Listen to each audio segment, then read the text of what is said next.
गलकार पाकिस्तान के ऐसे कमांडो की दास्तान जो लड़ाई झगड़े को पसंद नहीं करता था। सियासत ने, हालात ने और पुलिस ने उससे उसका प्यार छीन लिया। वो आदमी बेजार हो गया। फिर एक दोस्त ने उसकी ज़िंदगी बदल दी। वो दिन ब दिन फुलादी जिस्म और इरादों का मालिक बनकर अपने और मुल्क दुश्मनों पर टूट पड़ा। दास्तान की तरफ चलने से पहले चैनल को सब्सक्राइब करें, लाइक करें और शेयर करके अपनी मोहब्बत का सबूत दें। शुक्रिया। दहशत किस्त नंबर 27। फ़िक्र मत करो, तैमूर ने जवाब दिया। इसमें और कदीर में बहुत फ़र्क है। थोड़ी देर बाद हम ऐसे इलाके में पहुंच गए जो तंगदस्ती की तस्वीर था। बुशीदा मकानात, नंग दड़ंग और हालात की चक्की में पिसे मफलूकल हाल लोग। दरवाजे पर बोसीदा टाट का पर्दा झूल रहा था। तैमूर इसी में से एक दरवाजे पर खड़ा हो गया और दस्तक दी। फौरन ही 12-13 साल का लड़का बाहर निकल आया। तैमूर को देखते ही वो इससे चिमट कर बोला, तुम किधर गायब हो गया था तैमूर भाई? हम लोग बहुत याद करता था। मैं ज़रा मसरूफ़ हो गया था, तैमूर हंसकर बोला और लड़के से पूछा, जान मोहम्मद है? अब्बा तो सुबह का गया है, वो खाना खाने आएगा। लड़का मेरी तरफ मुतवज्जो हुआ और सलाम करके तैमूर से कहने लगा, अब्बा नहीं है तो कोई परवाह नहीं, हम लोग तो है। अंदर से किसी औरत ने बलोची में लड़के से पूछा। लड़के ने भी बलोची में जवाब दिया। मैं इसके सिवा कुछ न समझ सका कि उसने तैमूर के बारे में कुछ कहा है। फिर वो औरत दरवाजे पर आ गई और बोली, अरे अभी क्या तुम इधर दरवाजे पर ही खड़ा रहेगा? अंदर आओ, वो भी आता होगा। फिर वो मुझे देखकर बोली, मेहमान को भी अंदर बिठा दो। टाट का पर्दा हटाकर मैं और तैमूर अंदर दाखिल हो गए। सामने मुख्तसर सा सेहन था, फिर छोटा सा एक बरामदा था। इसके बाद छोटे छोटे 3 कमरे थे। सेहन में एक तरफ पुराने टायर और किसी गाड़ी का कुछ सामान पड़ा हुआ था, जिससे मुझे अंदाज़ा हुआ कि जान मोहम्मद या इस घर का कोई फ़र्द ड्राइवर है। लड़के ने हमें एक ऐसे कमरे में बिठा दिया जिसमें मैली सी एक दरी बिछी हुई थी। दीवारों के साथ गाँव तकिए भी रखे थे जो कभी गोल रहे होंगे मगर अब बिल्कुल पिचक कर रह गए थे। इनके गलाब भी बोसीदा और मैल में डूबे हुए थे। लड़का खुद ही तकिए उठाकर ले गया। मैं और तैमूर दीवार से टेक लगाकर दरी पर बैठ गए। मैंने तैमूर से पूछा, ये जान मोहम्मद क्या करता है और तुम्हारा दोस्त कैसे है? जान मोहम्मद आजकल सुजुकी चला रहा है। उसने मेरे अंदाज़ों की तस्दीक कर दी। इससे पहले ये एक लॉन्च पे था। एक दफ़ा उसका एक दूसरे माहीगीर से झगड़ा हो गया था। जान मोहम्मद ने उसे शदीद ज़ख्मी कर दिया। बात पुलिस तक पहुंची तो मैंने उसे पुलिस से बचाया था। मैं भी अक्सर इससे काम लिया करता था। बस इस दिन से वो मेरा मुरीद हो गया। उसे ये सुजुकी भी मैंने दिलवाई थी। इसमें भी मेरी ही गर्ज पोशीदा थी। मुझे एक काबिल इत्माद ड्राइवर की ज़रूरत थी जो मेरा माल साहिल तक ला सके। ये बेचारा यही समझता है कि मैंने इस पर एहसान किया है, तैमूर ने जान मोहम्मद के बारे में तफसील बताते हुए कहा। फिर तो बॉस इससे भी वाकिफ़ होगा? मैंने चौंक कर पूछा। इस किस्म के छोटे लोगों से बॉस का क्या वास्ता? तैमूर ने कहा, इस किस्म के बेशुमार लोग हमारे लिए काम करते हैं जिन्हें सिर्फ वही जानता है जो इनसे काम लेता है। और तुम तो यूँ पूछ रहे हो जैसे तुम्हारा तल्लक कभी तंजीम से नहीं रहा। लड़का 2 गाँव तकिए और धुली हुई एक चादर लेकर आ गया। उसने फुर्ती से मैली दरी पर चादर बिछाई और तकिए रख कर बोला, अभी आप लोग आराम करो, अम्मा चाय ला रही है। हम चाय पीकर फारग हुए ही थे कि जान मोहम्मद आ गया और वाहलाना अंदाज में तैमूर से लिपट गया और बोला, अरे तैमूर भाई, हम गरीब लोगों कैसे ख्याल आ गया? फिर उसने मुझसे भी मुसाफा किया और बोला, आप लोगों ने खाना खाया या नहीं खाया? खाना भी खा लेंगे, पहले तुम हमारी बात सुन लो। तैमूर ने कहा, हम दोनों 2-4 दिन यहाँ रहना चाहते हैं। हमें अपने कुछ दुश्मनों से ख़तरा है। ارے یہ تم لوگن کا گھر ہے۔ جان محمد نے کہا تم لوگ 2-4 دن نہیں 2-4 سال رہو، تمہارا کوئی دشمن ادھر آئے گا تو اس سے ہم نمٹے گا، تم لوگ پرواہ نہیں کرو، آرام سے ادھر رہو جب تک جان محمد زندہ ہے، اس وقت تک تم لوگوں تک کوئی نہیں پہنچ سکتا۔ جان محمد نے پرجوش انداز میں کہا۔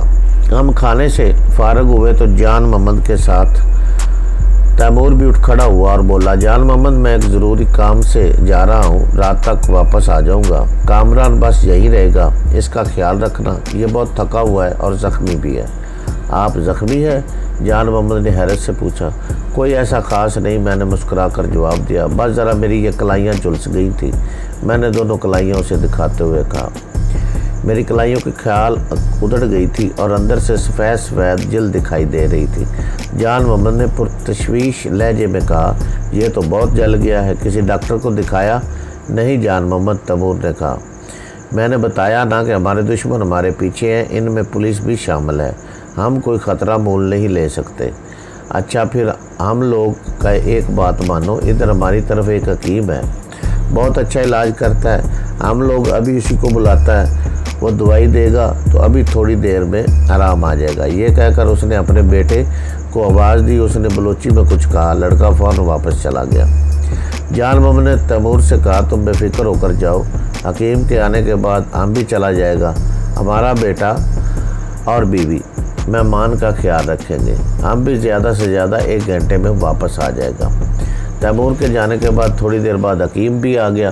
اس نے مہرانہ انداز میں میری جلی ہوئی کلائیوں کا جائزہ لیا، مگر اس نے یہ نہیں پوچھا کہ میرے ہاتھ جلے کیسے۔ پھر اس نے مجھ سے کہا، میں ابھی ہاتھ پر مرہم لگانے کے لیے بھجوا دوں گا، صبح تک انشاءاللہ آرام آ جائے گا۔ وہ جان محمد کے بیٹے کے ساتھ چلا گیا۔ وہ شاید کہیں نزدیک ہی رہتا تھا، کیونکہ تھوڑی دیر بعد کاسو ایک ڈبیا میں مرہم لے آیا۔ میں نے وہ مرہم اپنی جھلسی ہوئی جلد پر لگایا تو واقعی مجھے بہت سکون ملا۔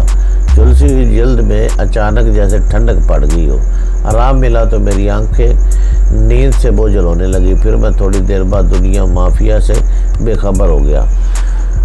پھر تو میں ایسا سویا کہ وقت کا احساس نہ رہا۔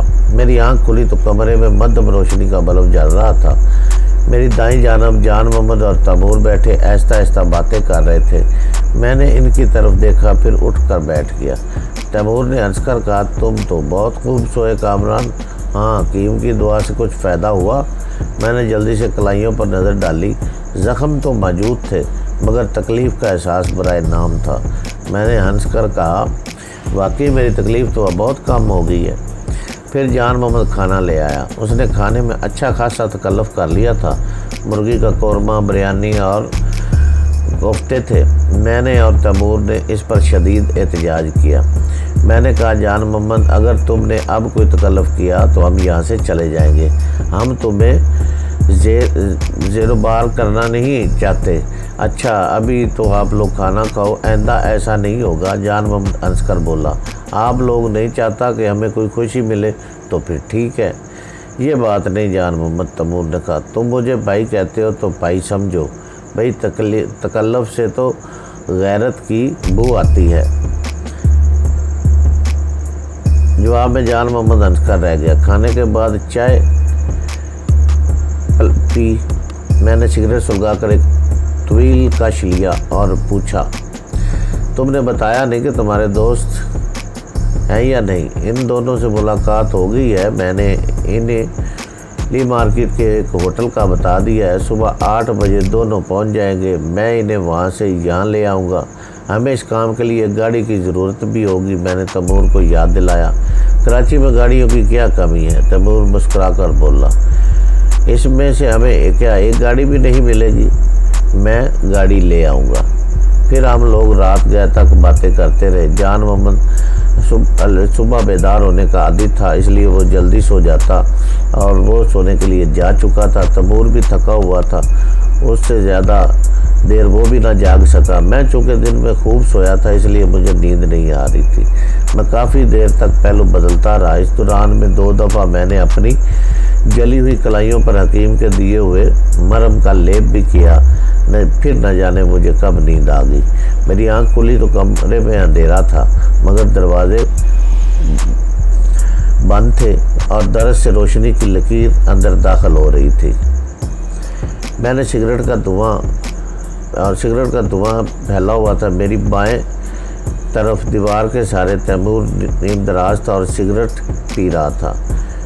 मैं उठकर बैठ गया, फिर तैमूर से पूछा कि क्या टाइम हुआ है? 11:30 बजे है, तैमूर ने जवाब दिया।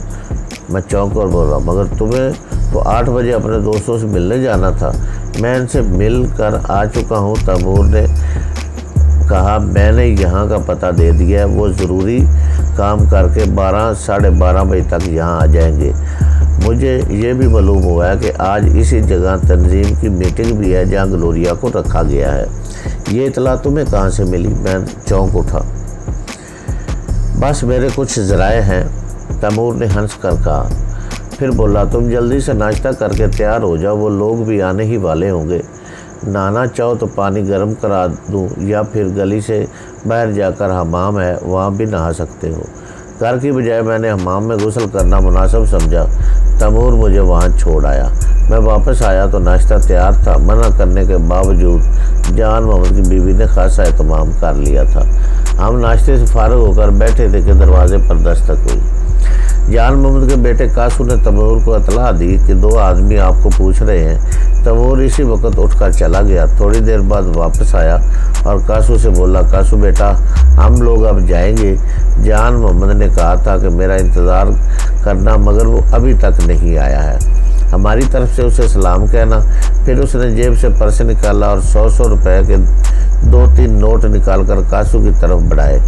कासू नोट लेने से हिचकिचाया तो तैमूर ने कहा, ले लो बेटा, मुझे भी तो तुम क्या गैर समझते हो? उसने झिझकते हुए नोट लेकर जेब में रख लिए। तैमूर ने मुझे चलने का इशारा किया। फिर कासू से बोला, भाई को भी मेरा सलाम कहना। वक़्त मिला तो फिर किसी वक्त आएंगे। हम बाहर शहर में आए तो जान मोहम्मद की बीवी दूसरे कमरे के दरवाजे पर खड़ी थी। तैमूर ने उसका शुक्रिया अदा किया और हम लोग बाहर निकल आए। बाहर मजबूत जिस्म के 2 दराज कद कुरख्त चेहरों वाले नौजवान मौजूद थे। इन दोनों ने नाइट जीन्स और चमड़े के जैकेट्स पहन रखी थी। पैरों में मजबूत जूते थे। तैमूर ने बारी बारी इन दोनों से मेरा तारुफ करवाया। इनमें से एक अनवर था और दूसरा साजिद। मुझे साजिद बहुत पसंद आया। उसकी आंखों में ज़ानत की चमक थी। वो अपनी गुफ्तगू से पढ़ा लिखा भी लग रहा था। हम लोग वहाँ से मेन रोड पर आए। मेन रोड पर सफ़ेद रंग की एक टोयोटा क्राउन मौजूद थी। साजिद ने बताया कि ये गाड़ी मेरे एक मैकेनिक दोस्त की है। गाड़ी में हर किस्म का असला मौजूद था। इसमें दस्ती बम्बों से लेकर 7mm की राइफल्स और चाइना की जदीद स्टेन गन्स भी शामिल थी। इन दोनों की जेबों में .45 के खौफनाक रिवाल्वर भी मौजूद थे, जिनके साथ सलेंसर भी फिट थे। मैंने तारीफी अंदाज में इन दोनों की तरफ देखा और गाड़ी में सवार हो गया। अभी हमारे पास 2 घंटे थे, क्योंकि तैमूर का ख्याल था कि ऐन मीटिंग के वक्त वहाँ दावा बोला जाए, वरना मुमकिन है मीटिंग के बाद वो लोग ग्लोरिया को कहीं और मुंतकिल कर दें या आज ही उसे गोली मारने का फ़ैसला कर लें। साजिद ने तजवीज़ पेश की कि ये वक्त हम उसके घर में भी गुजार सकते हैं। वो नॉर्थ कराची में रहता था। मैंने भी यही मुनासिब समझा कि वहाँ यकसुई से बैठकर मनसूबा बंदी करेंगे।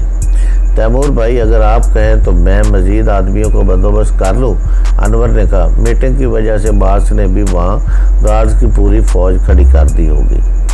अनवर की बात पर मैं चौंक उठा। तुम क्या जानो बास को? मैंने सख्त लहजे में पूछा। मेरा हद तक अमेज़ लहजा उसे गिरा गुजरा। उसका रंग सुर्ख हो गया और होंठ भींच गया। उसने एक नज़र तैमूर की तरफ देखा, फिर बोला, मैंने कब दावा किया है कि मैं बास को जानता हूँ? उसका तज़किरा तो मैंने तैमूर भाई से सुना है।